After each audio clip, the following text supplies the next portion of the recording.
은혜 받을 하나님의 말씀은 느헤미야 2장 1절에서 20절까지의 말씀입니다.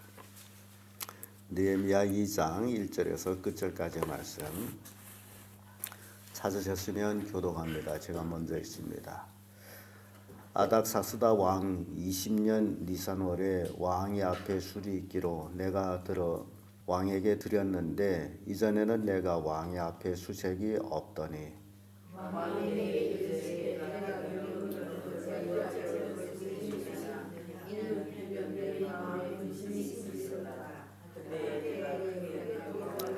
왕께 대답하되 왕은 만세수하옵소서. 나의 열조의 묘실에 있는 성읍이 이제까지 황무하고 성문이 소화되었사오니 내가 어찌 얼굴에 수색이 없사오리까.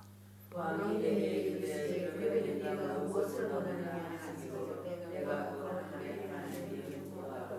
왕에게 고하되 왕이 만일 즐겨하시고 종이 왕의 목전에서 은혜를 얻었사오며 나를 유다 땅 나의 열조의 묘실 있는 성읍에 보내어 그 성읍을 중건하게 하옵소서 하였는데 그때 아무도 왕에게 하였다. 왕이 내게 이르시되 네가 옛날에 할 일이며 어떻게 돌아오겠느냐 하고 왕이 나에게 즐겨하시기로 내가 대하는 중하고 내가 또 왕에게 하되 왕이 만일 즐겨하시거든 강서편 총독들에게 내리시는 조서를 내게 주사 저희로 나를 용납하여 유다까지 통과하게 하시고 또 왕이 산림삼도 사람이 조서를 내리사 너로 너의 속한 영문과 영광과 나의 거를 집을 위하여 들고 대포를 위에 하옵소서 하며 내 하나님의 선한 손이 나를 도와주시고 왕이 돌아가고 군대 장관과 마병을 보내어 나와 함께하게 하시기로 내가 강서편에 있는 총독들에게 이르러 왕의 조서를 전하였더니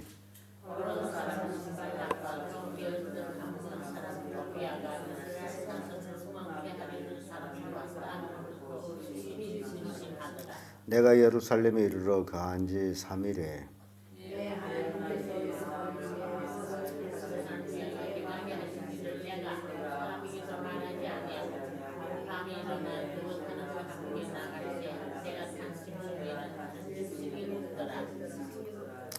그 밤에 골짜기 문으로 나아가서 용정으로 부분에 이르는 동안에 보니 예루살렘 성벽이 다 무너졌고 성문은 소화되었더라.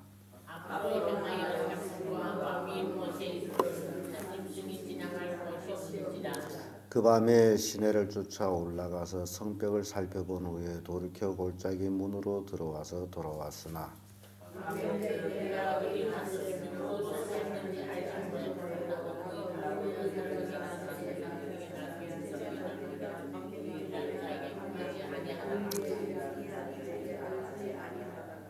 후에 저희에게 이르기를 우리의 당한 공격은 너희도 목도하는 바라.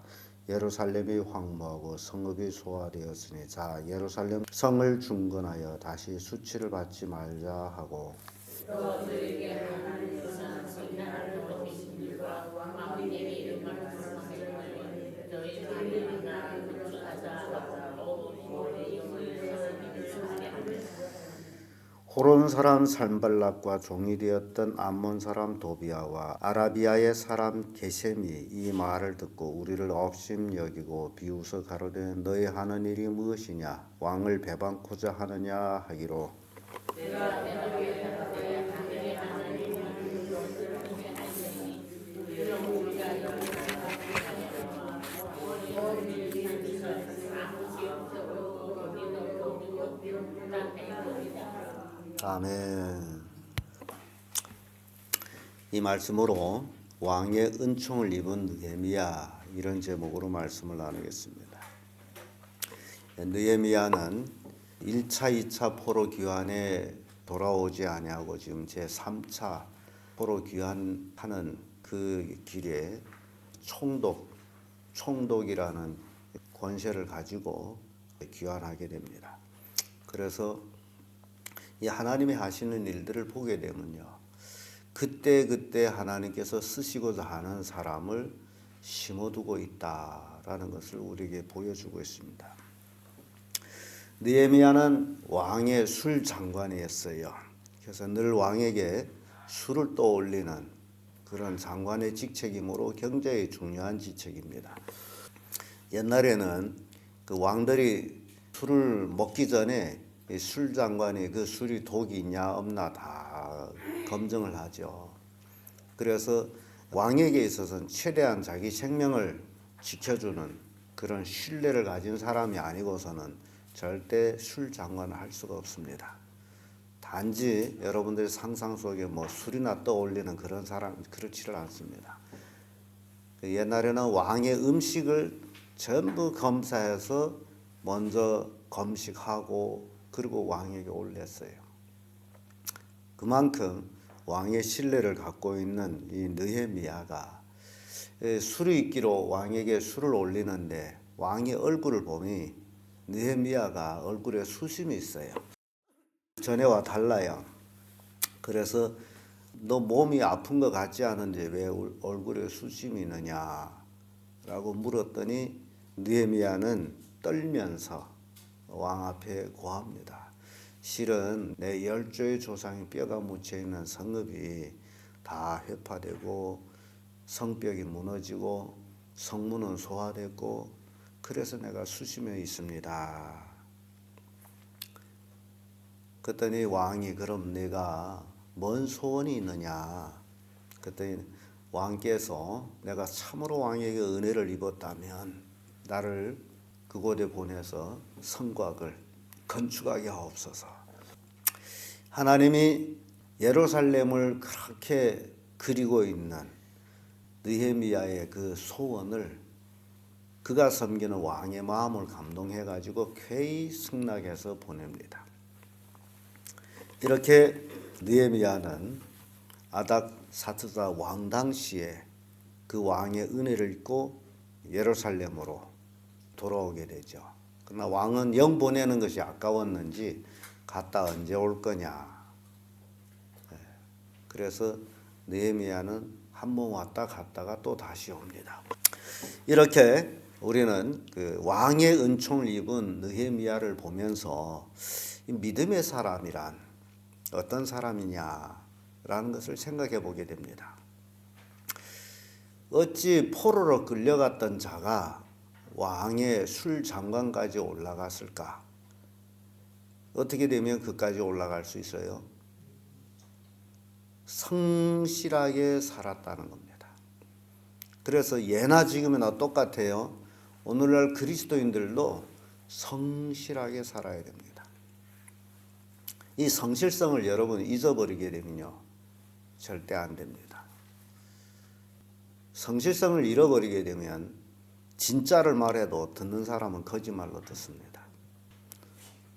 그리스도인들은 하나님의 말씀대로 살아가는 자들. 그래서 다른 사람한테 그 말을 할 때에 아닌 것 같은데도 옳은 것. 이게 신뢰성이라는 겁니다. 느헤미야는 포로로 끌려가 살았지만은 그의 그동안 쭉 살아오는 삶이 왕에게 신뢰를 얻었고, 그리고 왕을 섬김에 있어서도 더 돈독한 왕의 관심을 가지게 된 이제 느헤미야를 우리가 생각하면서 우리가 이 땅에 살아가는 동안에 신앙인으로서 어떻게 살아야 되느냐, 이게 신뢰라는 겁니다. 절대 거짓말은 용납이 안 돼요. 거짓말은 한 번 할 수 있어요. 한 번 거짓말이게 되면 두 번째는 어떻게 되는지 아십니까? 또 거짓말 해야 돼요. 한 번 거짓말은 평생 거짓말로 이어져야 됩니다. 그런데 거짓말이라는 것은 언제든지 드러나는 게 거짓말이에요. 그래서 거짓말은 마귀의 심성이라는 겁니다. 마귀는 처음부터 거짓말장이다 라고 성경은 말씀하고 있습니다. 우리 그리스도인들에게 있어서 이런 그 신뢰성을 얻기 위해서는 우리의 언행이 일치되어야 된다. 이게 그리스도입니다. 어느 시대를 막론하고 사람들은 그걸 보완해요. 그 정직성. 그 사람은 말과 행동이 같습니다. 이런 신뢰성을 얻어야 참 그리스도인이 됩니다. 느헤미야가 바로 그런 사람 중에 하나였어요. 그래서 왕의 인준을 통해 가지고 예루살렘으로 돌아올 수 있었다라는 겁니다. 포로는 노예이기 때문에 자기가 가고 싶다 해서 가는 게 아니에요. 왕의 인준이 있어야 돼요. 그래서 느헤미야가 참 얼마나 믿음의 사람이냐는 것은 왕이 내 소원이 뭐냐고 물을 때에 느헤미야는 4절에서 보게 되면 왕이 내게 이르되 그러면 내가 무엇을 원하느냐 하시기로 느헤미야가 뭐 합니까? 내가 곧 하늘의 하나님께 묵도하고. 왕이 느헤미야에게 내 소원이 뭐냐라고 물었을 때에 갑자기 대답을 한 것이 아니고 잠깐 하나님 앞에 기도하고, 그러니까 모든 일은 기도로서 처리했다라는 사실이에요. 대화 중에서도, 왕과의 대화 중에서도 기도를 하고 대답을 했다라는 거예요. 이게 우리가 배울 것들입니다. 여러분들이 마음에 품었던 생각을 마구 내받는 게 아니고 한마디 해도 기도를 통해 가지고 하는 그런 믿음의 사람. 기도를 하고 합니다. 그랬더니 왕이 쾌히 응낙을 해줘요. 뿐만 아니라 느헤미야에게 강 서편에 있는 총독들에게 서한을 보내며 왕의 명을 내립니다. 뿐만 아니라 또 무사히 예루살렘까지 갈 수 있도록 마병과 호위 장관을 동행해 보냅니다. 그러니 누가 감히 느헤미야를 없이 여기겠어요. 왕의 군대 장관이 마병으로 호위해서 무사히 예루살렘까지 이제 인도하는 모습 봅니다. 느헤미야가 왜 예루살렘으로 돌아왔어요? 성곽을 재건하기 위해서요. 그러니까 분명한 목적을 가지고 온 거예요. 놀러 온 게 아닙니다. 고향을 탐방하러 온 게 아니에요. 그 회파된 성벽을 다시 재건하기 위해서 왔어요. 그래서 먼 행장을 풀자마자 3일 만에 느헤미야가 하는 행동을 보게 되죠. 밤중에 살며시 방백들한테 알리지도 아니하고 말을 타고 성벽 시찰을 합니다. 근데 무너진 것이 너무 엄청나게 허물어져서 본래는 성벽 밑으로 도는 길이 있었는데 지금 돌 길이 없어서 걸어서 가기도 하고 말이죠. 그렇게 아무도 모르게 성벽 형황을 조사하는 모습 봅니다. 오로지 성벽을 재건하기 위해서. 자기 목적을 이제 왕한테 시간적인 제한을 받았잖아요. 언제 돌아올 거냐. 그 시간 안에 모든 걸 해야 되기 때문에 늙을 수가 없어요. 그런 의미에서 우리가 생각해 볼 때 말이죠. 우리도 이 땅에 영원히 사는 게 아니잖아요. 언젠가는 가야 되잖아요. 어디로 가야 됩니까? 우리의 왕이 되신 하나님께로 돌아가야 됩니다. 그럼 우리는 이 땅에 살아있는 동안에 삶의 목적이 있어요. 그 목적을 분명히 알고 그 목적을 이루기 위해서 살아야 된다는 것. 그게 오늘날 그리스도인들입니다. 마냥 이 세상에 살기 좋다, 돈벌이 하자, 친구 만나 놀자, 그런 세상이 아니에요. 그거는 믿지 않는 자들이, 돌아갈 데 없는 자들이, 소망이 없는 자들이 하는 겁니다. 우리는 돌아갈 데 있는 자들이에요. 우리 왕이신 예수님께로 돌아가야 돼요. 돌아가기 전 기간 안에 우리는 이 땅에서 할 일이 있어요. 그게 무슨 일입니까? 복음을 전하는 거죠. 그 일을 부지런히 하는 거예요. 이게 우리의 삶의 목적이 되어야 됩니다. 그 외의 것들은 다 부업이 돼야 돼요. 그래서 우리는 기본 목적을 잃어서는 절대 안 됩니다. 이렇게 느헤미야는 예루살렘에 돌아오자마자 자기의 목적이 분명하기 때문에 성곽을 싹 시찰했어요. 그래야 이제 방백들을 만나서 할 말이 있잖아요. 이렇게 조사하고 그리고 유다 장로들 방백들을 모여가지고 성벽이 이렇게 무너졌으므로 이제 우리가 재건하자, 우리가 다시 수치를 면하자, 이렇게 모든 백성이 들어보니 성곽을 재건하는 것이 선한 일이에요. 그래서 모두 다 동참을 하죠. 그 소식이 바로 대적들한테 들리는데, 이 우리가 사는 세상에는 늘 대적들이 있다라는 사실 잊어서는 안 됩니다. 늘 대적들은 우리 하는 일을 방해합니다. 19절에 보면 호론 사람 산발락과 종이 되었던 암몬 사람 도비아와 아라비아 사람 게셈이 이 말을 듣고 우리를 업심여겨 비웃어 가로되 너희 하는 일이 무엇이냐, 왕을 배범코자 하느냐 하기로. 이 성곽을 재건하게 되므로 너희들이 하는 일이 뭐냐, 성곽을 지어놓고 또 왕을 배반하고자 하느냐, 정치적인 그런 문제를 삼고 있다라는 겁니다. 그래서 참 우리 목회자들과 또 성도들은 이 땅에 살아가는 동안에 굉장히 조심하고 지혜롭게 해야 할 일이 있어요. 세상 권리들은 우리 하는 모든 일을 정치적으로 문제를 삼는다라는 겁니다. 우리는 온전히 하나님을 영화롭게 하려고 하지만은, 그러나 그 일을 반대자들은 정치적으로 문제를 삼아가지고 코에 걸라고 그리고 있다는. 그래서 우리가 모든 일 기도로 하지 아니하고선 절대로 할 수 있는 일이 없습니다. 간단한 일 같음에도 우리는 모든 일에 기도로, 그리고 하나님의 주신 지혜로 해야 됩니다. 그 말을 들은 느헤미야는 담대하게 이런 얘기를 하죠. 내가 대답하여 가로되 하늘의 하나님이 우리로 형통케 하시리니 그의 종 우리가 일어나서 건축하려니와 오직 너희는 예루살렘에 아무 기업도 없고 권리도 없고 명록도 없다 하였느니라. 믿음으로 할 때에 정치적으로 문제를 삼으려고 했지만은 하나님이 형통케 해주신다.